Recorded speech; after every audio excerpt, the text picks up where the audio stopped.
Bright Tuty. Every student matters. Hello, dear students. Welcome to another lecture. In this lecture, I'm going to start with the third comprehension passage, which is given in your book, Class 12 Alternative English for Nagaland 4, which is titled Out of This World. Now, let us first skim through the passage and then we try and scan it. So in 2001, an American millionaire businessman, Dennis Tito, fulfilled a lifelong dream of flying in space. When he made his historic flight and became the world's first space tourist, Tito was 61 years old. The child of Italian immigrants to the United States, Tito first dreamt of making a space flight himself when, as a teenager, he saw the launch of the Soviet Union's unmanned satellite Sputnik in 1957. Tito's passion for space travel, led him to take a Bachelor of Science degree in Aeronautics and Astronautics in 1962, followed by a Master of Science degree in Engineering. He then spent many years working as a rocket scientist at NASA's Jet Propulsion Laboratory in California, planning spacecraft missions to Mars and Venus. In 1972, Tito changed his career from aerospace engineering and founded Wilshire Associates, an investment management company in Santa Monica, California. The company was very successful and Tito made his first million by the time he was 40 years old. The millions kept coming in, and with a vast income at his disposal, Tito began to think of his dream of flying into space again in the early 1990s.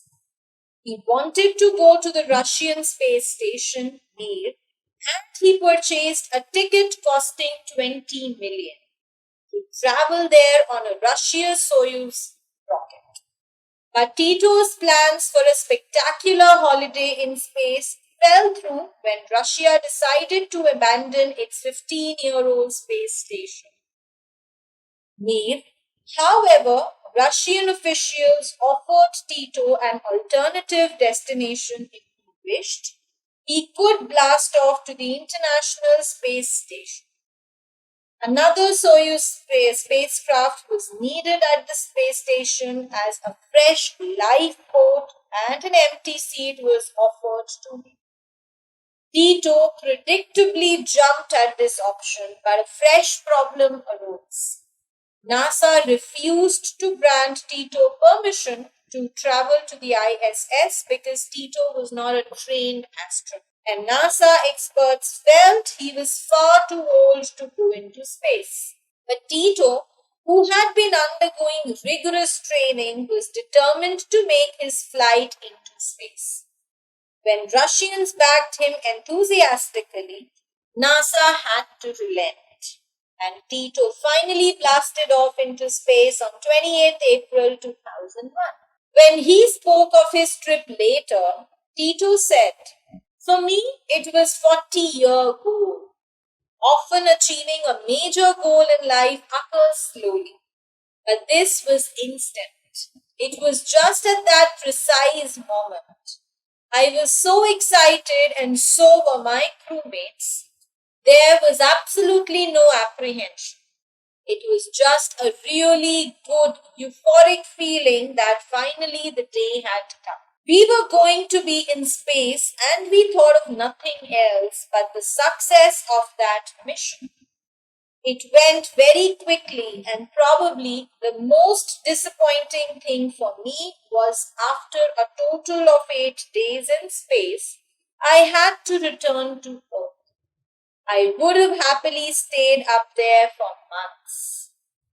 On 25th April 2002, Mark Shuttleworth became the world's second self-funded space tourist and the first ever South African to go into space. Space tourism is now considered to be a growing industry, since travelers around the world are ready to buy expensive tickets to travel to a new offbeat destination. Virgin Galactic, led by millionaire Richard Branson, is planning to provide commercial flights into space. Mars One, a non-profit organization based in the Netherlands, is planning to start a human settlement on Mars. An unmanned preparatory mission is scheduled to depart for the Red Planet in 2020.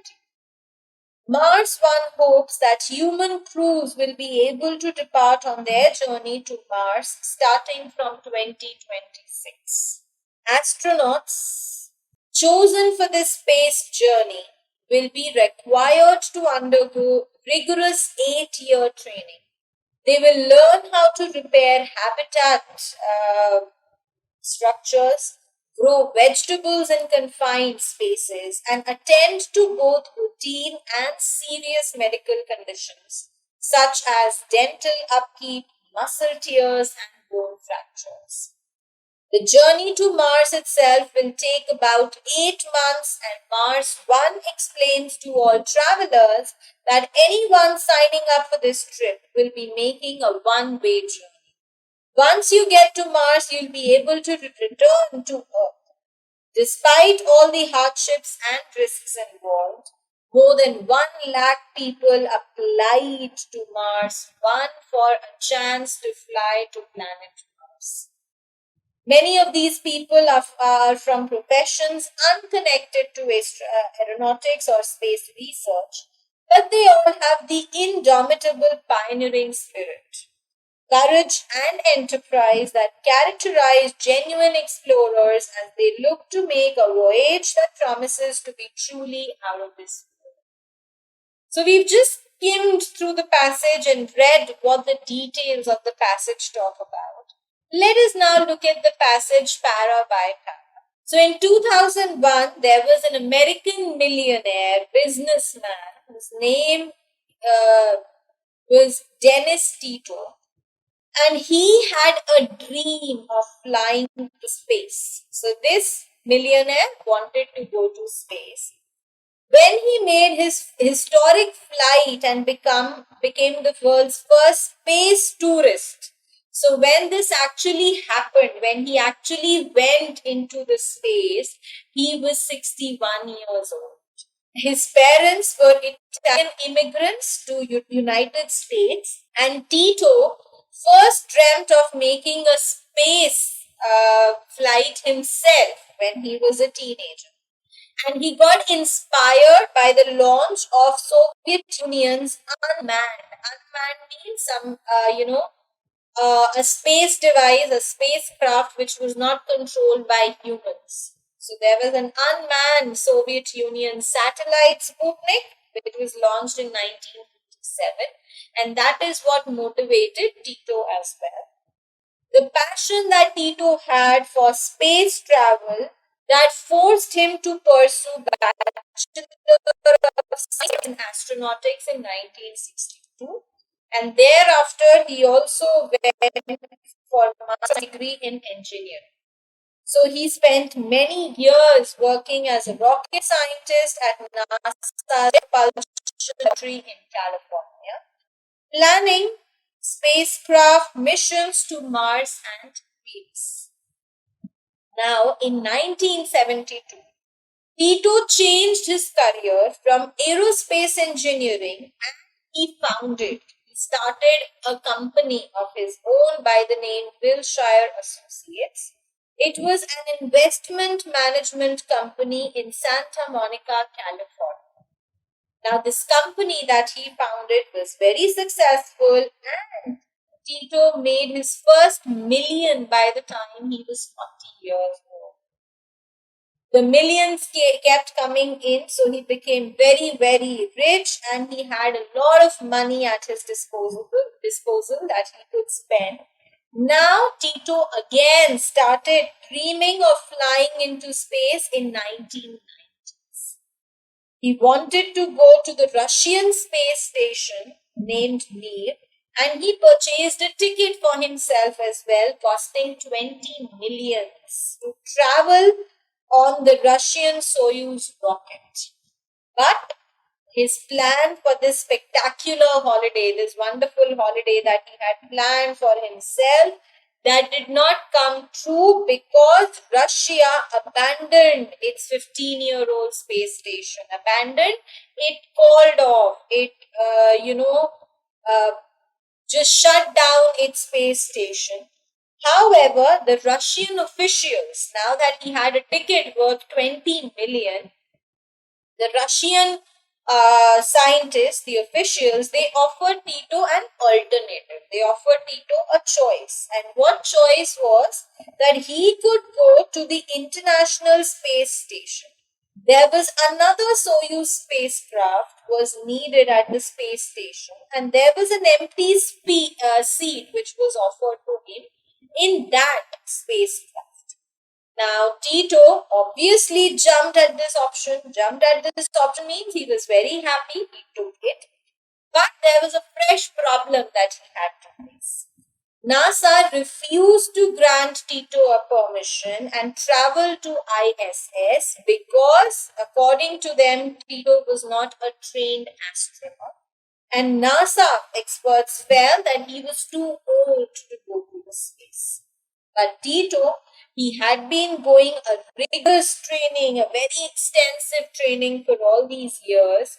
He was determined. He had decided that he's going to do it no matter what. When the Russians backed him enthusiastically, backed him, that means supported him. So the Russians also supported him. NASA had to relent. NASA had to give up. They had to allow Tito to go ahead with it. And Tito finally blasted off into the space on 28 April 2001. Now, when he spoke of his trip later, Tito said that for him it was a 40-year-old goal that came true. He tells us that often achieving a major goal in your life occurs very slowly. But this goal that he was able to accomplish was quite instant, and it took place very momentarily. He says that he was very excited, and so were the other crewmates, the other people who accompanied him into space. There was no apprehension. There was no doubt, no fear, no confusion at all. It was a very good, victorious feeling, euphoric, a very victorious feeling that he had at that time, that finally the day had come. They were going to space. He says that he could not think of anything else but going to space and the success of that mission. And the only disappointment that Tito had was that after he had to return to Earth. And he says that he was so happy in the space that he could have happily stayed there for months. Now, on 25th April 2002, Mark Shuttleworth, he was the second self-funded space tourist and the first ever South African to go into space.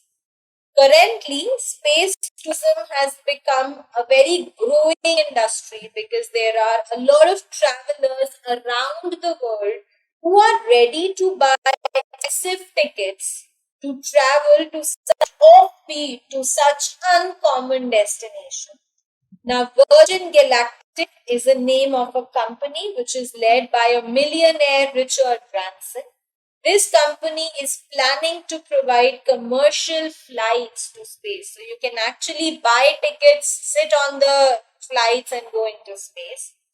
Mars One is another non-profit organization which is based in Netherlands and is planning to start a human settlement on Mars. They are planning to give land to people on Mars. An unmanned preparatory mission is scheduled to depart from the Red Planet in 2020. So in the year 2020, now it is obviously a thing of past, but it was proposed that a mission will begin wherein people will be taken to Mars. Mars One hopes that human crews will be able to depart on their journey to Mars starting from 2026. Astronauts chosen for this space journey will be required to undergo rigorous 8-year training. So those astronauts who wish to be a part of this plan, wherein in the year 2026 they'll be able to go to Mars, 8-year extensive training is what they will be required to take. They will learn how to repair the habitat structure, the things around them, grow vegetables in space, to attend to both routine and serious medical conditions such as the dental problems, the muscle tears, bone fractures, everything will be taught to them. The journey to Mars itself will take about 8 months, and Mars One explains to all travelers that anyone who signs up for this trip will be making a one-way journey. It will be a one-way journey because once you go to Mars, you will never be able to return to Earth. Despite all the hardships and the risks involved, imagine going to Mars and never coming back. So this is a very risky possibility. Still, more than lakh people have applied to Mars One for a chance to fly to planet Mars. Many of these people are from the professions which are not connected with aeronautics or space research, but they have this spirit, indomitable, something that cannot be controlled or crushed. So they have this spirit in them, they have the courage in them that they want to explore, they want to make a journey out of this world. So this was about the passage, dear students. Let us look at the back exercises now.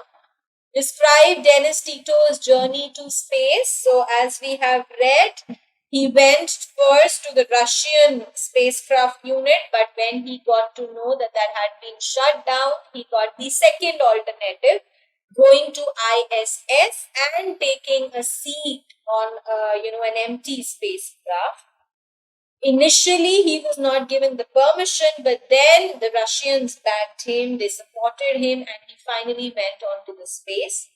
He explains to us that it was an enthralling, it was a euphoric feeling that he went through, and he was 61 years old when he went for his space journey. What event triggered Dennis Tito's dream to travel to space? So when did Dennis Tito wish to travel to space? The Sputnik, the unmanned Russian aircraft Sputnik in the year 1957. So it was the launch of this aircraft that motivated Tito to take in something similar. Which organizations are making space travel a reality for humans? We have read, we have Mars One, and there was one more, Virgin Galactic. So Virgin Galactic and Mars One, these are the two organizations that are making it possible for the humans to travel to Mars. Who was the second self-funded civilian to go to Mars? The second self-funded civilian means a normal man, was Mark, who was a South African. Describe the training that those who traveling to Mars will have to undergo. Now, the training also has been explained to us in the last paragraph, that they will be trained on how to research, how to grow the vegetable, attend to medical conditions, serious as well as normal. This is the kind of training that the people will be imparted. Think and answer. Would you wish to travel to outer space? Give reasons in support of that. So that is entirely up to you. Would you, going by all the risks and hardships, ever want to travel to the space? So this is something that you have to use your own creativity and frame an answer for the same. Choose words from the passage which mean the same as following. So give in, to relent. I relented. Extensive, vigorous training. Real is genuine. Uncommon is off, and fear is apprehension. So you see, my dear students, you must have noticed, we discussed the third passage, that whenever I am scanning the passage, I always continue to underline whatever difficult words or phrases or sentences I come across, because it is in these sentences and words that I shall be able to find my answers at the end. So this is how the same is to be attempted.